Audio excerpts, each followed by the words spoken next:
This is the Quality Grind podcast presented by Medvacon. Conversations that go beyond compliance. Sharing insights geared toward helping you navigate the everyday grind of regulated life science industries. Here are your hosts, Joe Toscano and Mike Kent. Welcome back to The Grind, everyone. Time to continue our visit with Dr. Andrew Black, chatting about the significance of storytelling within regulated life science industries. We've explored how effectively crafted stories can enhance knowledge transfer, engage teams, and create a sense of purpose. Andy's also illuminated the neurological impact and strategic advantages of a well-told story, including clarifying complex information, fostering connection, and improving decision-making. And now, having teed up the 5-element framework, can I somehow follow Andy's lead to create my own impactful story? Ah, the cliffhanger.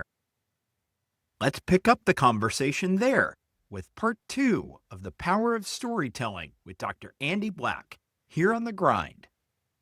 So in this very simple example, all of the 5 elements of the story are present. There's the main character, there's the inciting incident with a question that needs to be answered, there's challenges, strategies, and then there's a resolution. So I was thinking we might play this out with a story that you have, Mike. And so this is how it would work with a client, is to help coach them. So would you be willing to play along with me? And I can help you tell a story and put it into this framework? Absolutely. I'm game. Let's do this. Yeah. Okay. So what have you got for me? What do you want to talk about today? What would be a story that would be that you might use, that would be worth developing for you? Well, I think given the environment and landscape that a lot of folks might find themselves in now with regulated life sciences and navigating their own personal situation, the one story that comes to mind for me is how I ended up not where I wanted to be, but where I needed to be that I didn't know I needed to go in order to get where I ultimately wanted to be. And okay, great. So that sounds a little conceptual. Let's make it a little bit more. We're going to make it finite. Yeah. So then it sounds like the main character is Mike Kent. Is that right? Yep. Okay. So we're looking, and he talked about how I think the headline for me and what you said was something about how the path that you ended up being on was not necessarily the path you expected to be on. Did I get that right from your comments? Yep. Okay. Yep. So what was the starting point, or what I would call the inciting incidents? Where did this, what was the thing that happened that caused there to be a question? I ended up getting laid off from my job in San Diego, and my objective was to get back to Denver, Colorado, where my son was living with his mom. He was starting high school, and I wanted to get back to Denver so I could be there and be present while he was going through high school. Okay, great. What I love about this already is, okay, the inciting incident is not only clear, it's actually kind of dramatic. It doesn't have to be.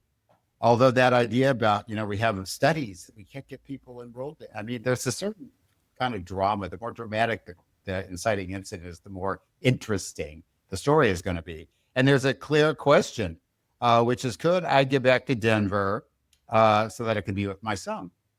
Mm-hmm. Is that right? So what were some of the obstacles that presented themselves, or the challenges that presented themselves as you pursued that? Tried to answer that question about getting back to Denver to be with your son. What happened? Yeah. Exploring opportunities in Denver was fruitless. There was not an awful lot of opportunities available there, if any. And things had kind of dried up a little bit in San Diego, surprisingly, at the time. So the quandary really was, okay, how do I navigate this? A, maintaining an income, and B, finding it very challenging to secure an opportunity in the Denver metro area so that I could actually get back there. Okay, great. So it's great. So we have a complicating factor, and the story, as I would say, the story escalates because there's a financial income issue, and I like the word fruitless, dried up. Your language describing a barren landscape, right? Everybody, for those listeners, everybody doesn't have to be quite as poetic as Mike is, but he's modeling, and I don't think you necessarily consider yourself a poet, do you, Mike, or do you? No, I dabble in writing music, but Yes, but just your that's own about it. natural language is helping to create, a complex environment. So then, what was the next thing that happened after that? So you was fruitless in Denver. Then what? I found an opportunity, or really an opportunity found me in the San Francisco Bay Area.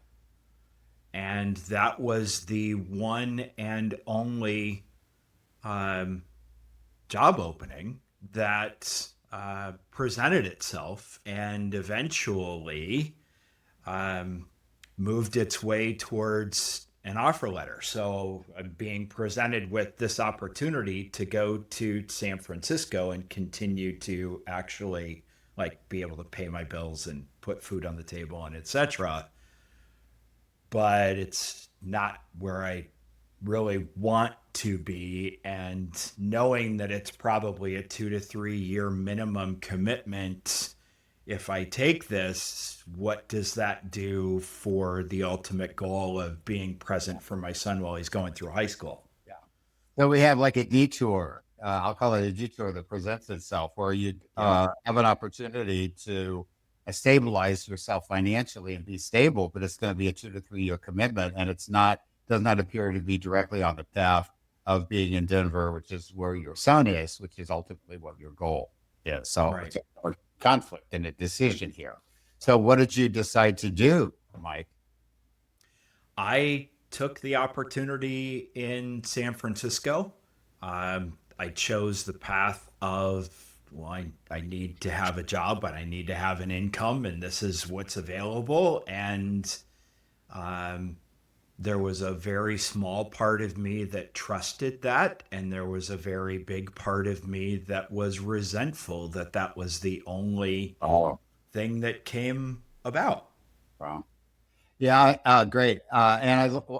You're being revealing about your sort of interior state, right? You know, when you use the word resentful, there's a certain kind of edge of anger. So your willingness to be open and authentic, expressing the feelings that were going on with you as you've had this experience is actually part of what makes the story powerful, and then allows people to relate to it. Because most of us have had situations that made us feel a little irritated by what was going on, or felt like that something that was presenting wasn't exactly the way we might have wanted it to be. So then what happened? You took the job. Then what? What was next? Took the job and had a rough onboarding process. Just the acceptance of being somewhere that I frankly didn't want to be, that didn't feel right. And what I found over the course of the time I spent there was that those situations led me to have experiences that were formative and incredibly powerful. And what it resulted in was me having to look at some things in my life that I hadn't looked at for a while. And it was actually life changing in some pretty dramatic ways. I'll just say that. And I, I know that's a rare situation, and I'm very grateful for it. But that was really what happened, and from there, um, I forged my absolute commitment to get back to Denver come hell or high water by the time my son started his senior year. Right. So knowing it was a 2 to 3 year commitment, 2 to 3 years, 2 years in, I said, look, this is apparently where I needed to be. Now it's about getting to be where I know I need to be next. And really anchored some things for me that allowed me to eventually, in June of 2019, arrive in Denver just in front of my son's senior year Wow. and be there for him.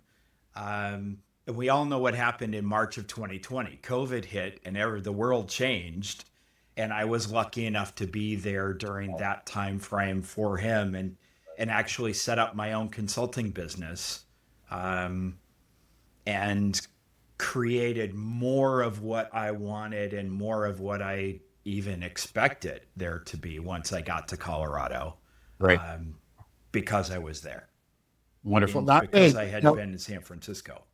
I'm going to tell you that I don't feel like you need a whole lot of help with the story structure. You pretty much got it down.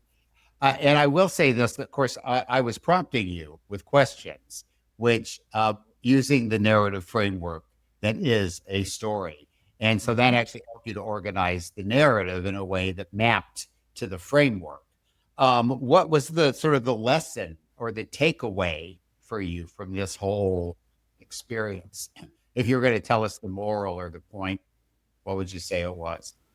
The point of the story really comes down to a phrase that I like to use because of that situation is that recognizing that sometimes I have to go left to get right. Yeah.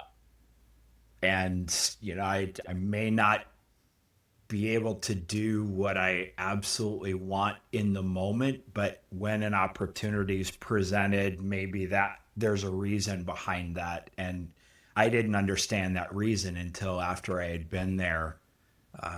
So a little bit more trust and trust in myself, trust in the process, if you will.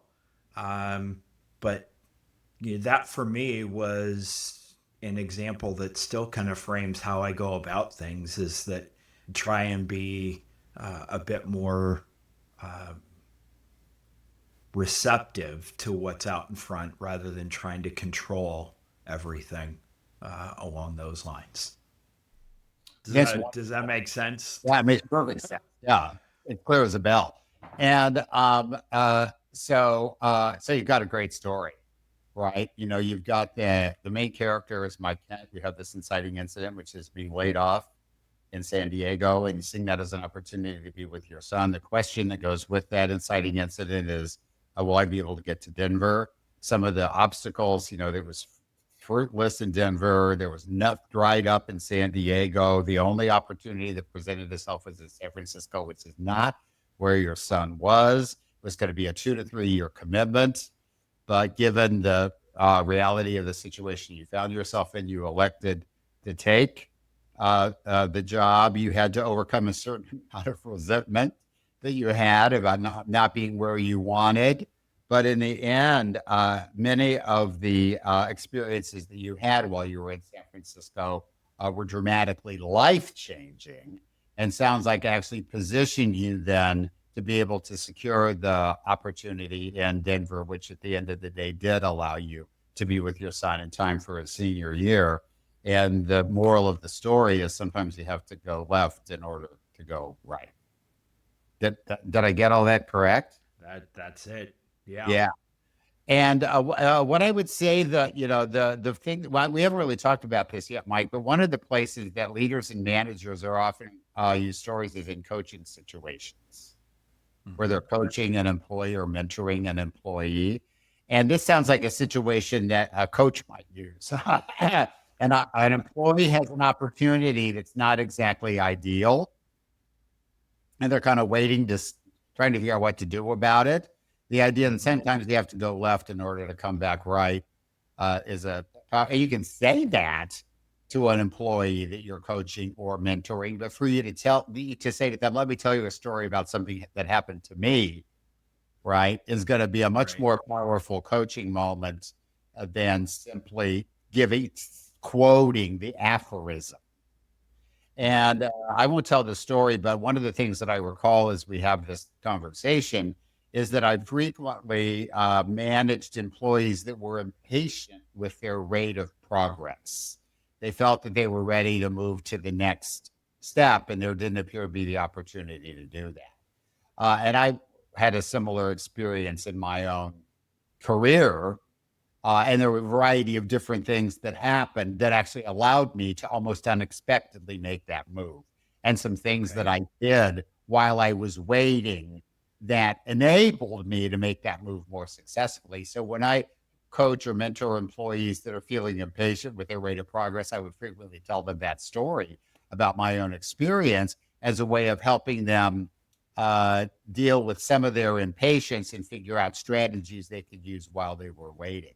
So managers and leaders often are required to coach and mentor, and stories are a really powerful way of communicating important philosophical information about things like career growth or dealing with difficult situations, or perhaps dealing with an environment that's not as helpful as one might like, you know.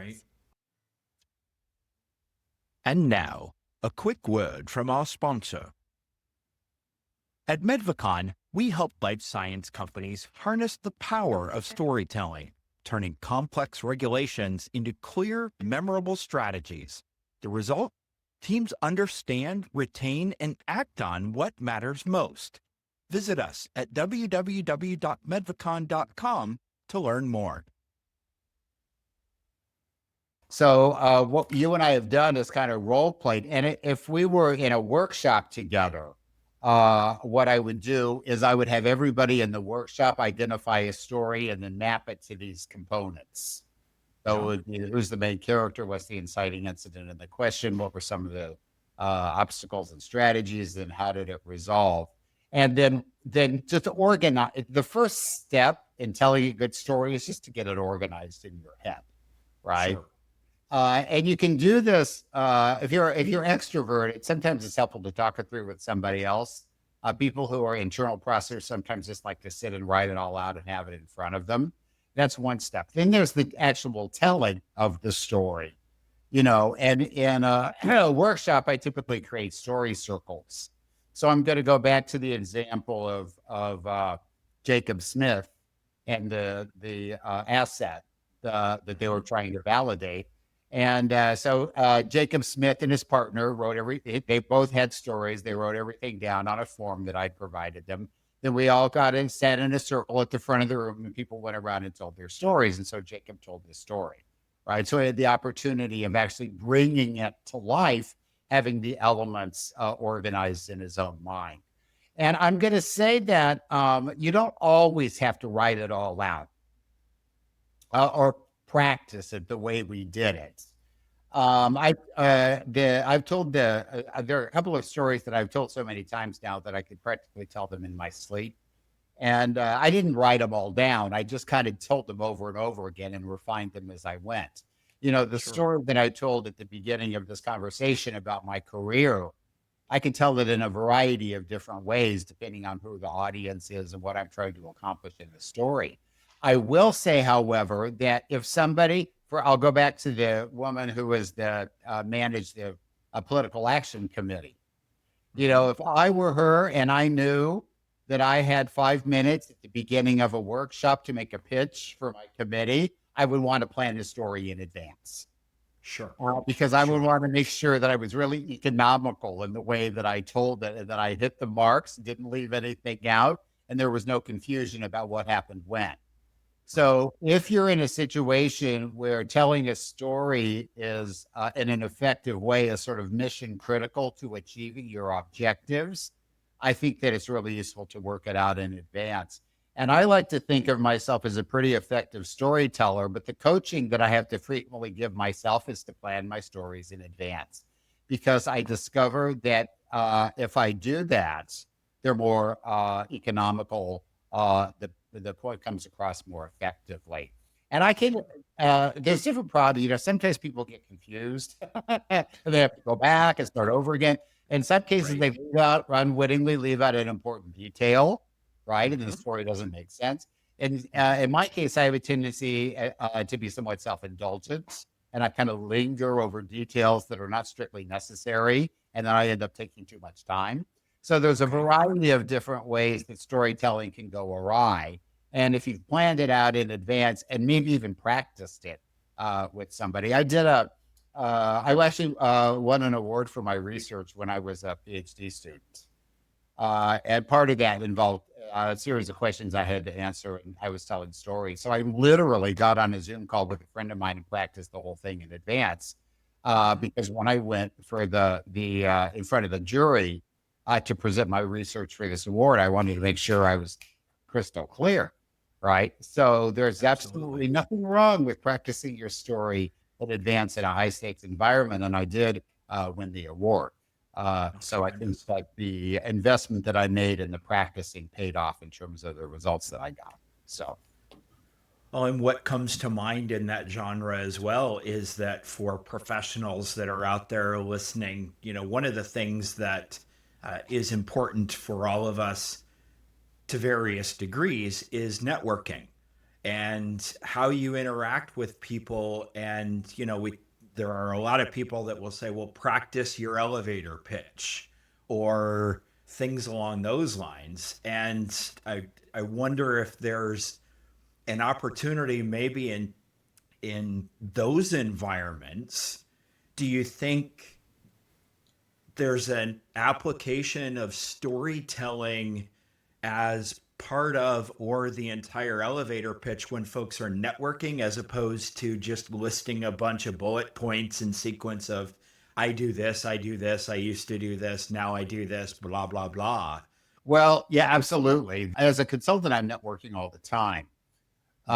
So the idea that I want to have a fresh story that I can tell, because I know how interesting it's going to be and how it's going to position me in the mind of my viewer is really important to me.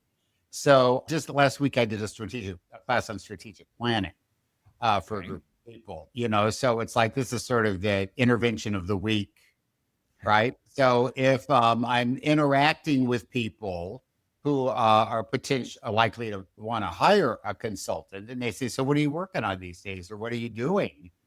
Then I can say, oh, well, let me tell you a story about a really interesting intervention I did like last week. It was a class on strategic planning, and here's how I did it.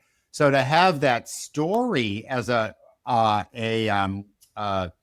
a symbol or a metaphor, a microcosm of all the kind of work that you do is a much more interesting way of introducing yourself to a prospect.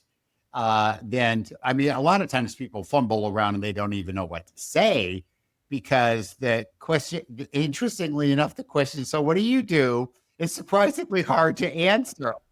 Yes. If you actually go into a networking event where that people are likely to ask you that question, and you have a very interesting story to tell about something that you did recently, an intervention that you worked on, a project that you're managing, asset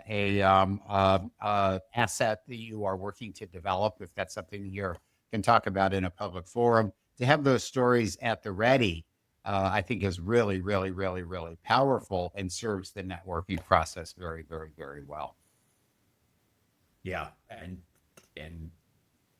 being able to connect and all of the things you talked about earlier around engaging people and synchronization and all of those principles then aid in what you're trying to do and connecting with people and engaging people in that dialogue. It feels like there's a couple of really scientifically based undercurrents that support that as a strategy. The one thing that comes to mind in all of this is, and you've brought it up a couple of times in different contexts, is if we find ourselves as tending towards a more introverted personality or style or tendencies, what are some things that in your experience can assist folks if they're finding this to be a bit challenging? Because it does take a bit of vulnerability and a bit of risk taking in order to to share something of a story as opposed to just throw facts out, right? There's that emotional lowering of a curtain, if you will. Let's see here. One thing that occurs to me has to deal with the concept of stage fright. And people, there's I think well documented research, like people are more afraid of speaking in public than they are of dying, right? Yeah. Somebody once said, the thing about dying is after you die, you don't have to leave the podium and go back to your seat, right? So one thing that I have discovered for myself, and I mean, this works for me. Can't say that I don't have any science to back this up. But when I get up in front of a group and I say, before I begin, I'd like to tell you a story. It's funny too, because at the beginning of this podcast, Mike, that was the first thing you said. I'm going to tell you a story, right? It's almost like once upon a time has the same, so just saying to the group, before I begin, I'm going to tell you a story. That alone has a transformative effect on the audience because they're waiting for everybody likes to be told a story. And I think it alleviates your own anxiety. Stories are easy to tell. Not only are they easy for the audience to remember, they're easy for you to remember, right? So you get up and you say, before I begin, I'm going to tell you a story. And then that actually allows you to short circuit the stage fright that's often accompanied with presenting to a group of people in a public forum. So I think that is knowing that and having that experience of how easy it is and how empowering it is as a rhetorical strategy, I think it's going to make a difference for people. I think you want to try it out in low stakes environments first, right? If you might want to try it with your own internal team before you try it with the senior executives and kind of get comfortable with it and see how it goes. You might want to get feedback. So you tell the story to your team and then you talk to a colleague on the team and you say, well, how did that work for you? And get a little feedback on how it worked and if there's anything that would have made it better, right? So you can develop your capability gradually so that when you are in higher stakes environments, you have done it already in lower stakes, safer environments, and then you feel more comfortable with it. Okay. And I think there's a real authenticity that shows up that I think also gives credence to building that relationship and that connection with people, which ultimately is coming back to one of the points we talked about right at the outset, being able to connect with individuals allows us to potentially influence their behavior, influence their decisions, or at least inform their decisions and their behavior in our high stakes environment from a performance standpoint, which is absolutely critical. I think this maybe is worth as a closing thought is that in the 21st century, we're awash in data. Yeah, we are overwhelmed with data. And when I did the presentation for the biopharma on to the project managers, one of the client requested that I talk about how to present on technical content. And I asked the client to send me a sample of what they were talking about. So this guy sent me a slide deck about a drug that was in clinical trials, which is the kind of content that normally would be presented on. And it was indecipherable to me.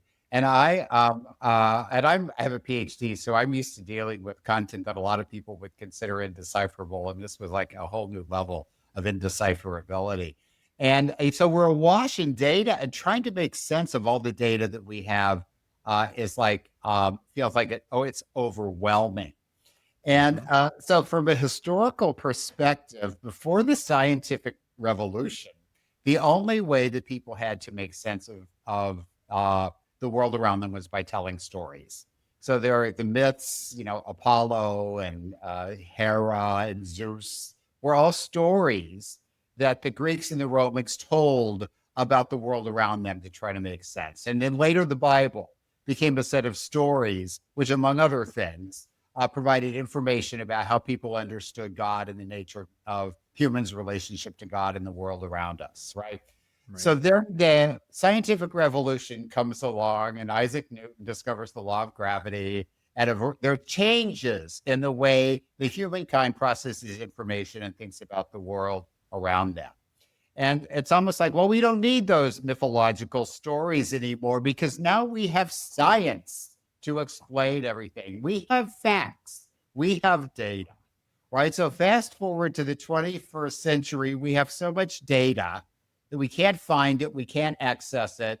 And so now we're at a point where we almost have to go all the way back to the beginning. Now we need the stories, because the stories that we tell are a way of organizing that information so that it has power, it has meaning, and the values that are associated with the information are effectively communicated to the people who are getting, who are the recipients or the audience for the narrative or for the content that's being told. So it's interesting to me in a certain way. It feels like we've come all the way back around to the beginning. And once again, we get to see the power of stories for communicating all the scientific information that we have. If we're going to be successful, we have to find effective ways of taking the information we have and being able to convey it in a way that's useful for people. Yes. And that's what I think we've hit on really, really well here with the strategies and the examples and all of the information that you've provided, but more importantly, the examples that you've shown during our discussion here of, how we can take all of this and turn it into stories. And it doesn't have to be difficult or challenging or take a long time or a ton of practice in order to do. With a willingness to take that risk and start that process can really have some dramatic effects and really allow us to be more successful in key situations. So, Andy, thanks so much for being here today. The discussion has been wonderful, insightful, and I think you've given folks an awful lot of practical suggestions about how they can use storytelling in different scenarios really to improve not only the transfer, but the retention of information that's critical for us. So thank you so much for being here. I do want to give you an opportunity to talk about what you're up to and how folks can connect with you if you're open to that, and plug what you do a little bit. Well, thank you so much for that opportunity, Mike. So I am a consultant in my primary area. I have a more conventional consulting package, which involves things like strategic planning and leadership development and coaching. But my real interest and where I feel like I have special skill and deep expertise is in the area of storytelling, which is what we've been talking about today. And I do workshops on storytelling, and I can consult and coach on storytelling, as I did with Mike today. My consulting website is andrewblackconsulting.com. So you can find all the lines of service that I provide to my clients there. So thanks again, Mike, for the opportunity to let the podcast audience know what I'm up to and how they can get a hold of me. Yeah, absolutely. Once again, Andy, thank you so much for spending some time with us here this morning on the Quality Grind podcast. We'll provide all the contact information and links in the show notes, and we'll invite you to stay tuned for additional episodes of the Quality Grind podcast. You can check us out at qualitygrindpodcast.com or at our website for Medvacon, www.medvacon.com. Andy, thanks so much again, and hope to connect with you again soon, my friend. All right. Thanks so much, Mike. Thank you. Bye-bye. If Medvacon can help you and your organization, we're happy to do so. We specialize in the following areas: quality and compliance, validation and qualification services, project management, tech transfers, general and specialized training programs, engineering services, and talent acquisition. If you have general questions as well, feel free to give us a call at any time. We can easily be reached at 833-633-8226 or via our website at www.medvacon.com. Thanks so much, and we look forward to speaking with you. Thank you for listening to the Quality Grind podcast, presented by Medvacon. To learn more or to hear additional episodes, visit us at www.medvacon.com.